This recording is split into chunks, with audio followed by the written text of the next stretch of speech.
इस लेक्चर में हम कंटिन्यू कर रहे हैं इंटरनेशनल कैपिटल बजटिंग उसकी एग्जामिनेशन प्रॉब्लम्स।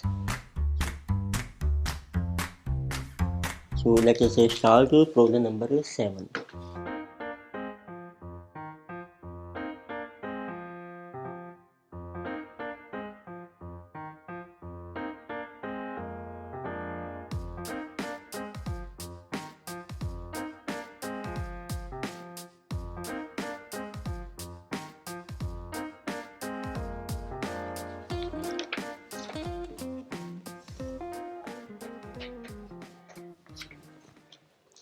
इसमें देखो आपको मेंशन किया है US based company planning to set up a software development unit in India.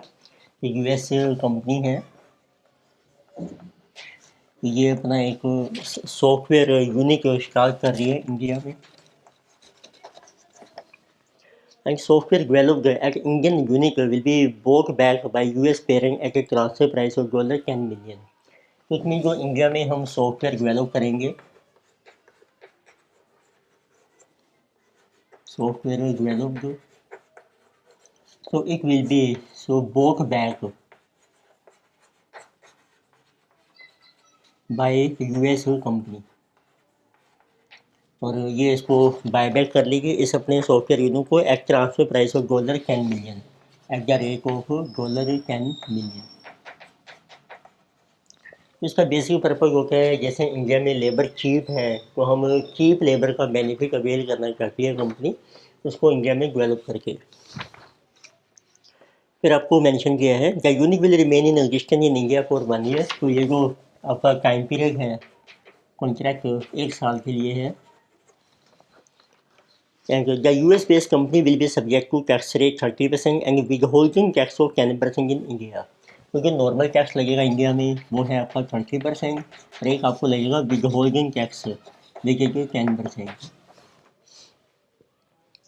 And will not be eligible for tax credit in USA. तो यूएसए में इसका कोई क्रेडिट नहीं मिलेगा आपको टैक्स का। The software developed will be sold in US market.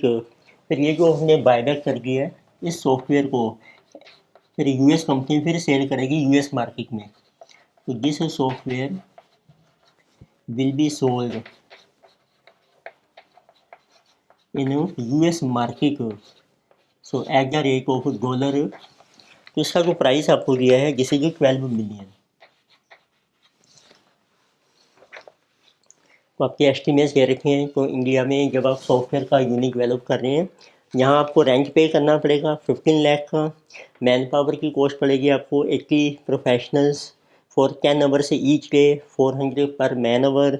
Advice करना है आपने US company on financial viability of the project. तो रुपी और डॉलर का जो रेट है ₹48 है आपका। तो इट मीन्स रेट आपको दे रखा है ₹48 पर डॉलर। तो ये सेम ही है थ्रू आउट द ईयर। तो पहले हम देखते हैं कि इंडिया में कितना प्रॉफिट हो रहा है। तो और फिर उस प्रॉफिट को जो यूएस कंपनी है तो वो फिर अपने यूएसए में लेकर जाएगी। तो लेट अस से first of all profit so from Indian project. तो उसमें इंडिया में जो हम प्रोजेक्ट लगा रहे हैं इंडियन कंपनी के लिए जिस प्राइस पर यूएस कंपनी इसको बायबैक कर रही है $10 मिलियन, ये हमारा सेल्स रेवेन्यू बन जाएगा। तो you can write sales revenue. ये आपके चल रहे हैं डॉलर्स, हम ले रहे हैं मिलियन में। तो किसी के 10 मिलियन। अब इसमें से हम लेस करके जो हमारी कॉस्ट्स हैं इंडिया में, सबसे पहले आपको दिया है रेंट की कॉस्ट आपको पड़ेगी। तो ये देखो ये आपको ना लैक्स में दिया है 15 लाख, और ये मिलियन चल रहा है। इसको मिलियन बना देंगे बाद में हम। तो 1 मिलियन में 10 लाख होते हैं यहाँ पे। फिर आपको मैन पावर की कॉस्ट पड़ेगी।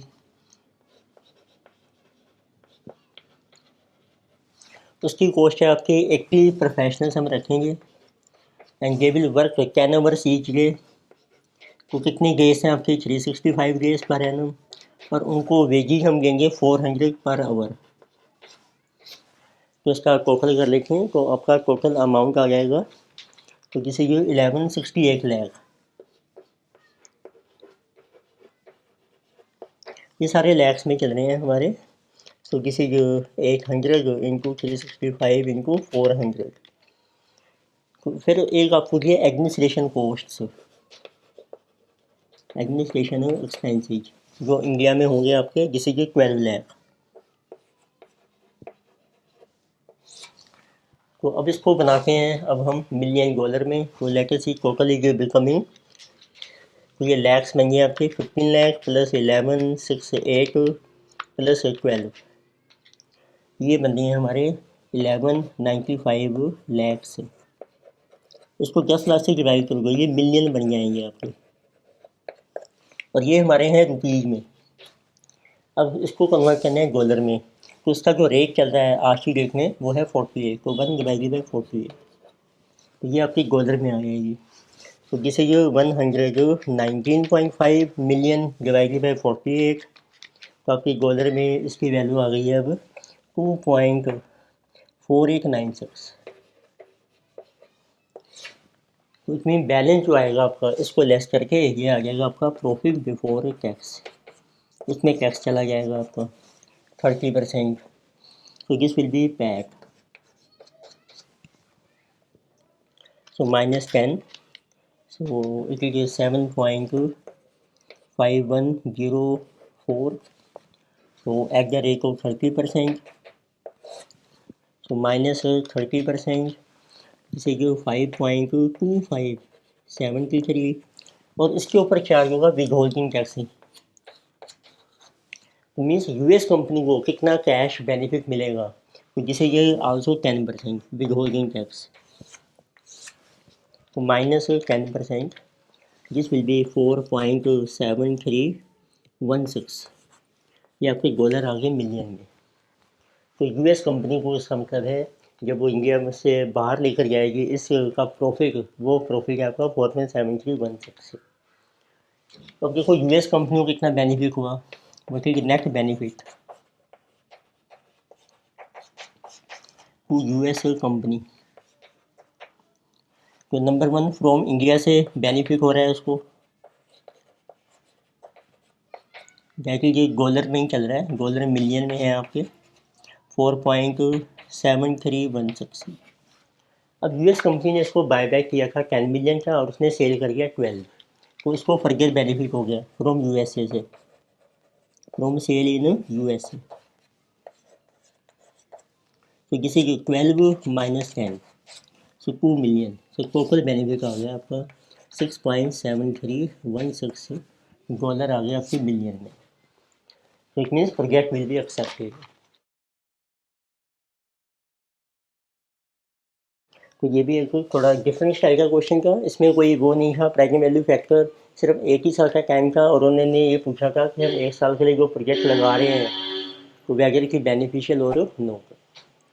तो नेक्स्ट लेटर से प्रॉब्लम नंबर 8, इसमें आपको मेंशन किया है XY limited is engaged in large retail business in India, it is contemplating for expansion into a country of Africa by acquiring a group of stores having same line of operation as that of India।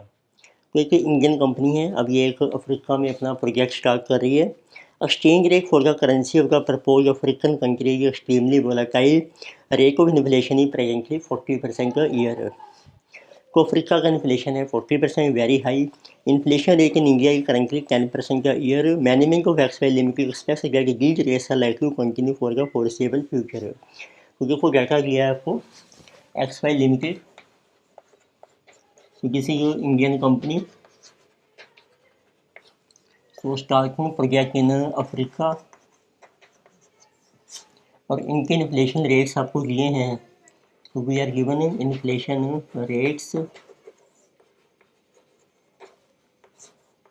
Of India का आपको दिया है जिसे 10% per annum, और Africa का दिया है आपको 40% per annum. So estimated project cash flow in real terms, अब आपको कैश इनफ्लो दिए हैं प्रोजेक्ट्स के, कैश इनफ्लो ये दिए हैं रियल टर्म्स में। So in India as well as African country for the first 3 years of the project are like follow। तो कुछ ऑपरेशन हमारे इंडिया में चल रहे हैं, कुछ अफ्रीका में, तो उसमें इन्वेस्टमेंट दिया जीरो पीरियड में, माइनस में दिया कोई आउटफ्लो है आपका cash inflow in Indian rupee, cash inflow in African रैंड्स, और फ्यूचर 1 to 3 ईयर के कैश इनफ्लो दिए हैं। So XY Limited assumes the year 3 nominal cash flow will continue to be earned each year. पर आपको मिलेंगे nominal cash flow. अब ये है रियल कैश फ्लो। तो अब नॉमिनल क्या होता है, जैसे हम टर्म करते हैं नॉमिनल कैश इनफ्लो, जैसे हमने इक्विटी वैल्यूएशन में की थी इक्विटी रिस्क में, फिर एक नॉमिनल रिटर्न होती है रियल प्लस इन्फ्लेशन। तो इसका मतलब नॉमिनल कैश इनफ्लो है आपका रियल कैश इनफ्लो प्लस कर लीजिए अब इसमें inflation.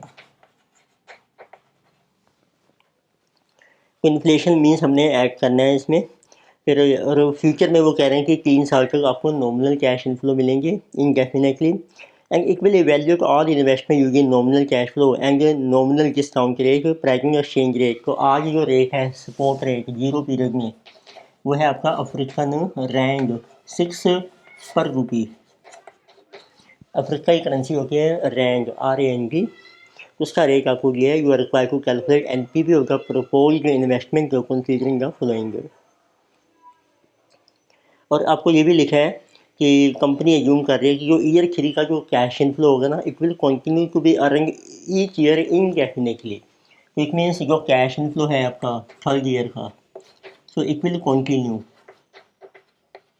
So for indefinite period.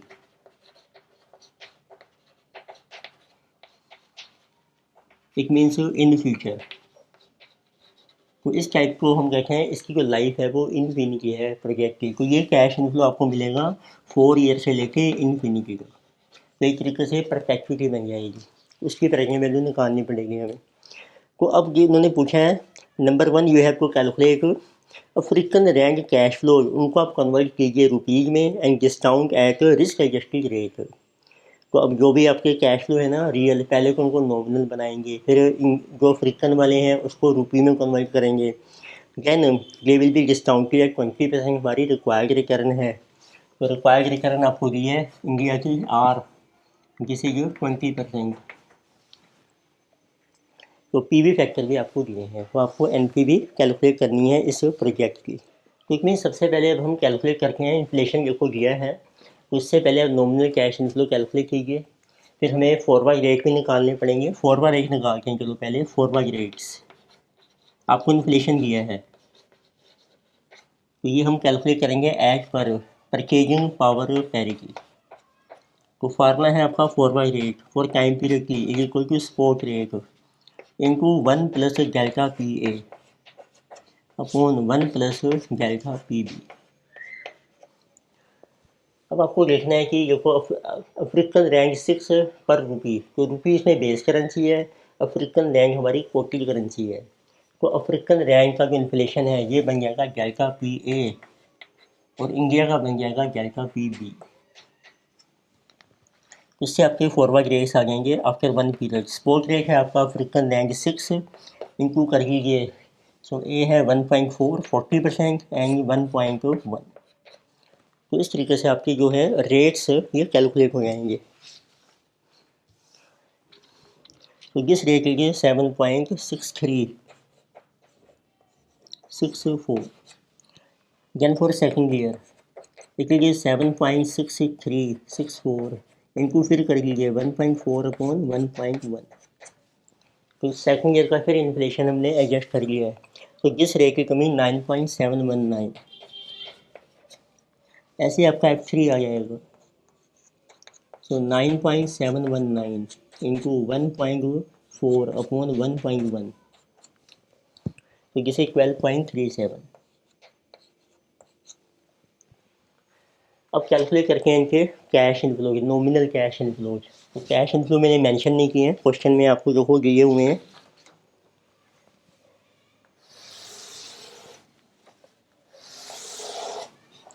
तो ईयर्स आपके पास हैं ईयर 1, 2 एंड 3।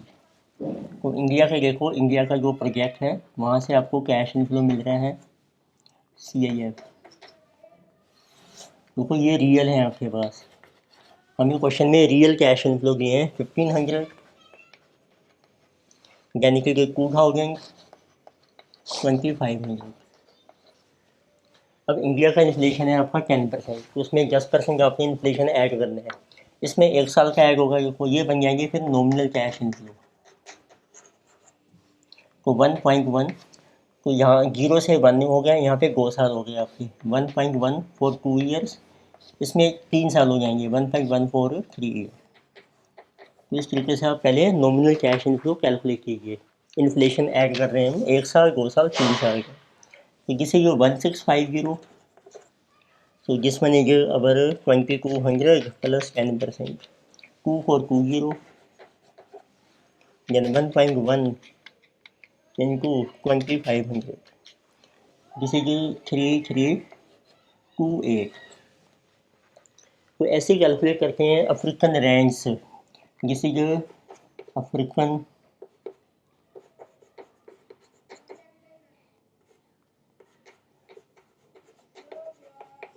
रैंड्स। तो इसके हैं आपके रियल कैश इनफ्लो, उसको ही बनाएंगे नॉमिनल। और अफ्रीका का इन्फ्लेशन रेट है हमारा 40%। और फिर जो थर्ड ईयर में आएगा वो इंडेफिनेटली चलेगा पूरी लाइफ, तो वो भी देखते हैं कैसे एडजस्ट करेंगे हम। तो अफ्रीकन कैश इनफ्लो देखो आपको मेंशन किए हैं 50, 70, 90, 50,000, 70,000 एंड 90,000। इसमें ऐड करिए 40% इन्फ्लेशन 1 साल का, then 40% for 2 year, 40% for 3 year. इस तरीके से आपके नॉमिनल कैश इनफ्लोज बन जाएंगे। तो जिसमें लीजिए 70,000, तो देन निकलिए 1.24 square into 70,000, 137,200 and 1.4 cube into 90,000, जिसे 246 920 960। अभी आपके अफ्रीकन रैंक्स में आ गए, इसको कन्वर्ट कर लेते हैं अपने रुपीज़ में। तो ये आपके फॉरवर्ड रेट्स हैं, उसको डिवाइड किया आपने फॉरवर्ड रेट, तो ये बन जाएगा आपका cash inflow in rupees. It mean this is cash inflow in rupees.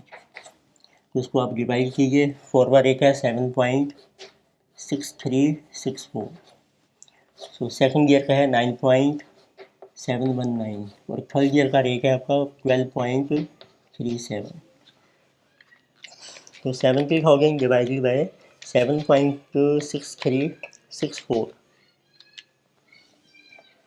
तो जिसे ये 9167। तो ये मैंने राउंड ऑफ कर दिया है होल नंबर में, 137,200 divided by 9.719, this is our 14117, यानी कि 246,960 डिवाइडेड बाय 12.37, तो दिस इज 19,964। ये आपके कैश इनफ्लोज आ गए हैं। तो अब देखते हैं, अब इसको दोबारा समराइज करते हैं। तो इट मीन्स अब आपके टोटल जो कैश इनफ्लोज बन रहे हैं और 3 ईयर्स, तो ईयर 1, 2 एंड 3। तो आप ले लीजिए कैश इनफ्लोज, ये सारे रुपीज़ में आ गए आपके, जिसे जो जिस्मन प्लस जिस्मन इनको ऐड कर देते हैं। तो 9167 plus 1650, this is becoming 10,870, then 2420 plus 14,117, 16,537, so 3328 plus 19,964, so this is becoming 23,292। और फर्दर आपको मेंशन किया है कि ये जो कैश इनफ्लोज हैं आपके ईयर 3 में, वो आपके कॉन्टीन्यूसली अर्न होंगे इनडेफिनेटली, उसकी वैल्यू आएगी थर्ड ईयर में। अब ये परपेचुटी बन जाएगी 23,292। इसको डिवाइड कर दो डिस्काउंट रेट, डिस्काउंट रेट देखो हमें दिया था 20% 0.2 से, तो इसकी वैल्यू आ जाएगी आपकी थर्ड ईयर में। तो डिवाइडेड बाय 0.2, तो दिस इज कमिंग 116,460। अब अप्लाई करते हैं इसका पीवी फैक्टर एट 20%। तो इसके फैक्टर की वैल्यू दे रखी है हमें क्वेश्चन में ही 0.833, 0.694 एंड 0.579। तो ये भी थर्ड ईयर में आ जाएगी कोई वैल्यू, इसका भी सेम फैक्टर है 0.579। So this will be total tracking value of cash inflow। तो उसका करके हैं total tracking value of cash inflow, ये रुपीज़ में आ गया। तो मल्टीप्लाई करके हैं सबको, उसका करेंगे हैं टोटल। तो 10,817 इंटू 0.833, देन 16,537 इंटू 0.694, यानी कि 23,292। ये भी थर्ड ईयर में है, प्लस जिस also plus 116460 into 0.579। So total is coming, this is 101,404। अब देखिए हमारी इन्वेस्टमेंट कितनी है, इनिशियल इन्वेस्टमेंट। तो इंडिया में जो आपकी इन्वेस्टमेंट हो रही है वो हमें दी है, वो है आपकी रुपीज़ में ही 50,000। और फिर आपकी अफ्रीका में हो रही है इन्वेस्टमेंट, ये आपकी है अफ्रीकन रैंक्स 2 lakhs। इसको कन्वर्ट कर लो सपोर्ट रेट पर, सपोर्ट रेट है आपका 6 पर रुपी, तो ये रुपीज़ बन जाएंगे आपके 2 lakhs डिवाइडेड बाई 6 से। सो 33,000, सो 33,333। तो टोटल जो इन्वेस्टमेंट है आपकी वो आ गई 83,333। ये पहले रुपीज़ में है आपकी, तो इसमें से आप माइनस कर लीजिए initial investment which is 83,000, so 333। So this will be our NP। So 101,404 minus 83,333, this is coming 18,071। So project will be accepted because NPV is positive। तो इसमें एक अच्छा पॉइंट क्या था कि हमारा नॉमिनल कैश इनफ्लो का पॉइंट इसमें नया आ गया था, वो क्या रियल में प्लस करके जब हम इन्फ्लेशन, और इसमें दोनों कंट्री का कॉम्बाइन चल रहा है प्रोजेक्ट। तो हमारा इंडिया में भी है कुछ कैश फ्लो और फॉरेन कंट्री से भी आपको मिल रहा है। तो नेक्स्ट लेटेस्ट ही प्रॉब्लम नंबर 9। इसमें देखिए आपको मेंशन किया है XYZ company based in India manufactures high quality modern furniture and sales to small number of retail outlets in India and Nepal. तो ये भी इंडियन कंपनी है एक्सवाईजेड लिमिटेड, जिसे जो इंडियन कंपनी, ये दोनों जगह सेल कर रही है फर्नीचर की इंडिया नेपाल में। It is facing tough competition. Recent studies on marketability of products have clearly indicated that customer is now more interested in variety and choice rather than exclusively and exceptional quality. Since the cost of quality wood in India is very high, company is reviewing a proposal for import of woods in bulk from Nepali supplier।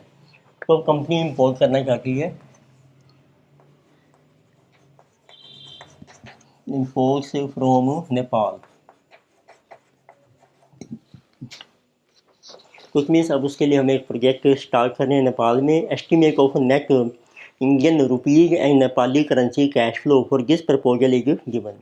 तो इसमें भी आपको cash flow दिए हैं, जो India की company से कितने आ रहे हैं वो रुपीज़ में हैं, और नेपाल से जो आ रहे हैं वो हमें दिए नेपाली करेंसी में NC। 0 पीरियड में हमारी इन्वेस्टमेंट हो रही है नेपाल में 25 मिलियन, और उसके बाद हमें कैश इनफ्लो दिए हैं फर्स्ट सेकंड थर्ड ईयर में। And flowing information is relevant.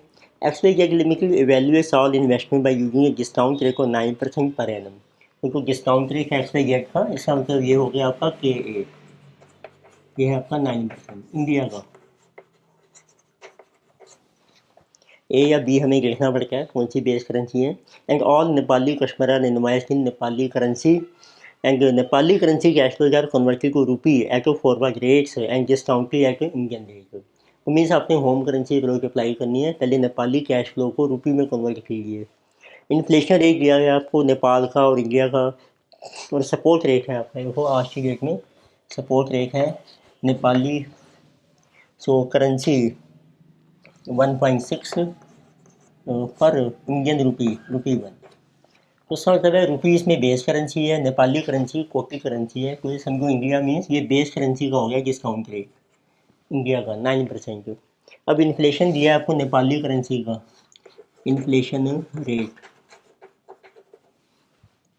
तो inflation rate of Nepal is given, उसको आप शो कर सकते हैं डेल्टा पी ए से, क्योंकि ये हमारी है कोटी करेंसी जिसे 9% और इन्फ्लेशन रेट है आपका इंडिया में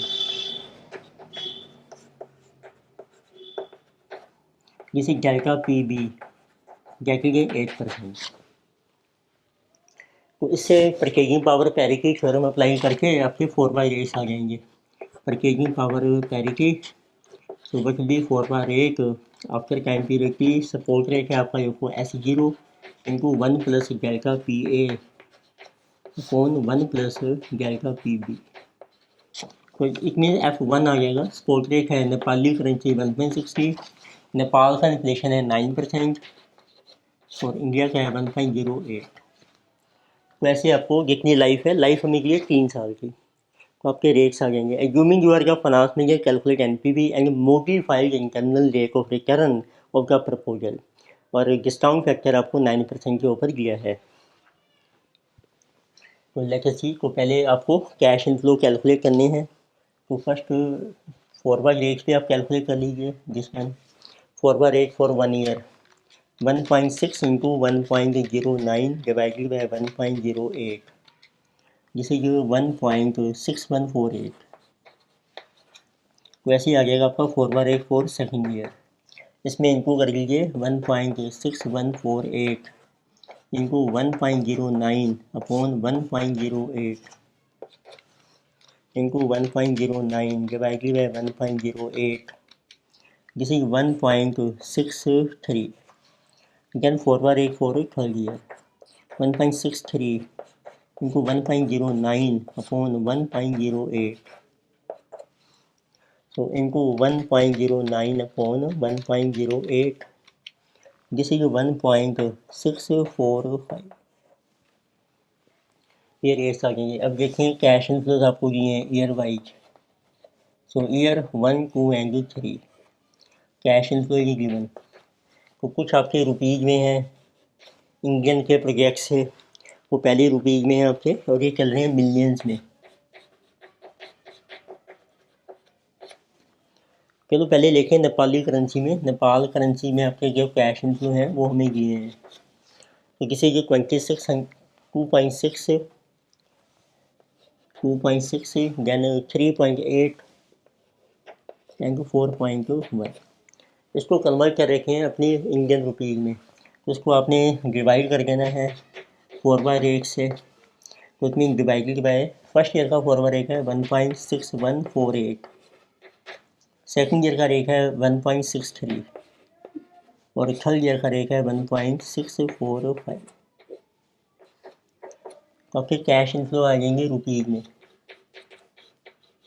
मिलियन में चल रहे हैं। 2.6 डिवाइडेड बाय 1.6148, तो जिसे 1.61 एंड 3.8 डिवाइडेड बाय 1.63, जिसे 2.33, 4.1 डिवाइडेड बाय 1.645, तो जिसे 2.49। अब इसमें प्लस करके जो इंडिया से हमें कैश इनफ्लो मिल रहा है वो पहले रुपीज़ में है 2.869, देन 4.2 एंड 4.6। इस तरीके से आपके टोटल कैश इनफ्लोज कैलकुलेट हो जाएंगे। So we are getting total cash inflow, जिससे जो कैश इनफ्लो चल रहे हैं आपके रुपीज़ मिलियन में। सो 1.61 प्लस 2.869 4.479, यानी दिस वन इज 6.53 7.09। अब इसकी कैलकुलेट कीजिए प्रेजेंट वैल्यू। पीवी फैक्टर देखो आपके पास है, डिस्काउंट रेट आपको लेना है 9%। सो present value factor eight the rate of 9%। For 1 year 0.917, 0.842, and 0.77, so you will get present value of cash inflow. तो किसी के रुपीज मिलियन में आ जाएंगे आपके, मल्टीप्लाई कीजिए, so into 0.917, 6.583 into 0.842, then 7.09 times 0.772, so total is 15.08. अब माइनस रखें initial investment.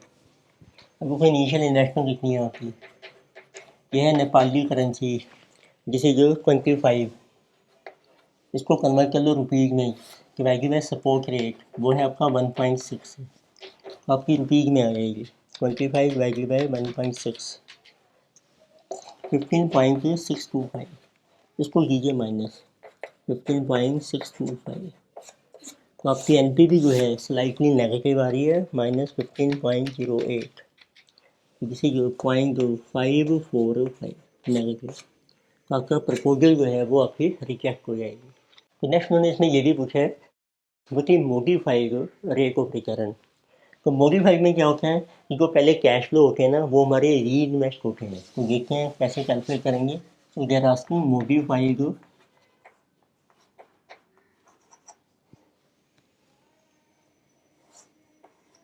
Internal rate of return, तो उसको हम शॉर्ट में कहते हैं रेट ऑफ रिटर्न, MIRR। इसकी जंक्शन होती है जैसे अपने कैपिटल बजटिंग में किया होगा कि जो हमारे फ्यूचर के कैश इनफ्लोज हैं, future cash inflow they are reinvested, उसको हम री इन्वेस्ट करते हैं टिल मैच्योरिटी तक एट री इन्वेस्टमेंट रेट। तो कई बार हमें क्वेश्चन में री इन्वेस्टमेंट रेट दिया होता है, नहीं दिया तो फिर डिस्काउंट रेट दिया जाएगा। फिर इस तरीके से आपको मिलती है उसकी गेट उनकी टोटल वैल्यू आ जाएगी, जिसको टर्मिनल वैल्यू कहते हैं आफ्टर एन पीरियड। फिर इसकी प्रेजेंट वैल्यू निकालते हैं, so that it becomes equal to initial investment. It mean MIR जो होती है वो एक रेट ऑफ रिटर्न होती है, वैल्यू फॉर मिसिंग है, so that present value of terminal value निकाली after n period is equal to initial investment. ठीक है, तो आप देखो कैसे निकालेंगे हम। तो आप टेबल ड्रॉ कीजिए, तो आपको मेंशन किया है देखो ईयर, तो 1 2 एंड 3। कैश इनफ्लोज हम ले रहे हैं रुपीज़ में, रुपीज़ हैं आपके मिलियन में। टोटल देखो कैश इनफ्लो आपने कैलकुलेट किया था 4.479, 6.53 एंड 7.09, ये आपके कैश इनफ्लोज आ गए हैं। तो मीन देखो आपको जो कैश इनफ्लो मिल रहे हैं, एक आपको मिला 0 पीरियड है आपका इन्वेस्टमेंट किया आपने फर्स्ट ईयर में, सेकेंड ईयर, थर्ड ईयर। तो जो पहले साल कैश फ्लो मिलेगा वो आप री इन्वेस्ट कर सकते हो सेकेंड ईयर के लिए और थर्ड आपको मेच्योरिटी 2 साल के लिए। तो इसके ऊपर आपको इंटरेस्ट मिलेगा, अब कितना डिस्काउंट रेट है हमारा 9%, तो 1.09 मिलेगा आपको 2 साल के लिए। तो ये टर्मिनल वैल्यू आ जाएगी आपकी at the end of third year. ऐसे ही जो सेकेंड ईयर में कैश फ्लो मिलेगा वो भी आप री इन्वेस्ट कर सकते हो 1 साल के लिए, उसके ऊपर भी इंटरेस्ट मिलेगा 1.09 1 साल का। अब जो थर्ड ईयर में मिलेगा वो री इन्वेस्ट नहीं होगा, तो हम कह सकते हैं उस पर इंटरेस्ट मिलेगा आपको 0 ईयर का। उसकी टोटल वैल्यू कैलकुलेट करो, वो आपकी टर्मिनल वैल्यू आएगी आफ्टर 3 ईयर। तो इट मीन्स अब इसकी जो वैल्यूज आ रही हैं आपकी into 4.479, so this value is 5.321, then 6.53 into 1.09, 7.1177, then 7.09, तो 1.09 की पावर 0 ये 1 होती है हमेशा, 7.09, so this total plus 7.09, so this total is coming 19.53, ये हमने कर दिया राउंड। अब आप देखो आपकी इनिशियल इन्वेस्टमेंट है I0 और एक आपको मिली टर्मिनल वैल्यू थर्ड ईयर में, इसकी निकालो प्रेजेंट वैल्यू और इसके इक्वल कर दो। तो इसकी ब्रैकेट वैल्यू कैसे निकलेगी, 19.53 है जैसे, इसकी ब्रैकेट वैल्यू निकालिए at 1 + R for 3 year is equal to investment. Investment हमने निकाली थी पहले, को इन्वेस्टमेंट की हमारी 0 पीरियड में नेपाली करेंसी जो 25 डिवाइड किया था हमने सपोर्ट रेट, तो दिस वाज 6। तो सपोर्ट रेट देखो आप चेक कर लीजिए, सपोर्ट रेट था आपका 1.6।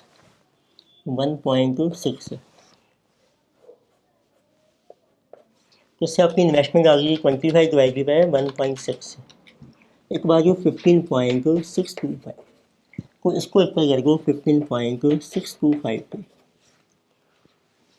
तो मीन्स आप क्रॉस मल्टीप्लाई करके इसकी आर की वैल्यू निकालेंगे, वो आपकी आ जाएगी modified internal rate of return. तो क्रॉस मल्टीप्लाई देखो 1 + R रेज़ टू पावर 3, इसको हम इधर ले गए और ये इधर जाके डिवाइड हो जाएगा। So this factor is coming 19.53 divided by 15.625, तो दिस इज 1.25। अब डिफरेंट ट्रायल अप्लाई करते हैं, लेट आर हम लेते हैं, जैसे आप ले रहे हैं डिस्काउंट रेट था 9%, तो 9% डिग्री हम लें, तो लेफ्ट हैंड साइड की वैल्यू आ जाएगी आपकी 1.09 रेज़ टू पावर 3। इसको हमने इसके इक्वल करना है 1.09, ये आ रहा है आपका 1.295, क्योंकि थोड़ा सा हायर है तो रिड्यूस करते हैं, let r is 8%, then left hand side is equal to 1.08 raise to power 3, 1.08, this is 1.25, this is 1.08, 1.2597, तो अभी भी स्लाइटली हायर है, let us take r is 7%, then left hand side 1.07 raise to power 3, so 1.07, this is 1.225।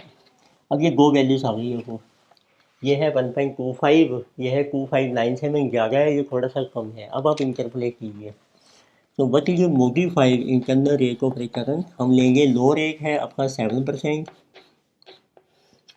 उसके ऊपर value है आपकी 1.225 और हमें चाहिए रिक्वायर्ड वैल्यू 1.25, नीचे आता है दोनों का डिफरेंस, वैल्यू है कि लो रेट 225 माइनस 1.2597, डिफरेंस है हाई और लो रेट में 8 माइनस 7, वही फार्मूला लगेगा जो IRR में हम अप्लाई करके हैं। तो ये भी देखो नेगेटिव है, नेगेटिव कैंसिल हो जाएगा आपका, सो आंसर बन जाएगा आपका 7 + 1.225 minus 1.25, this is coming minus 0.025, and this one 1.225 minus 1.2597, this is minus 0.0347 into 1,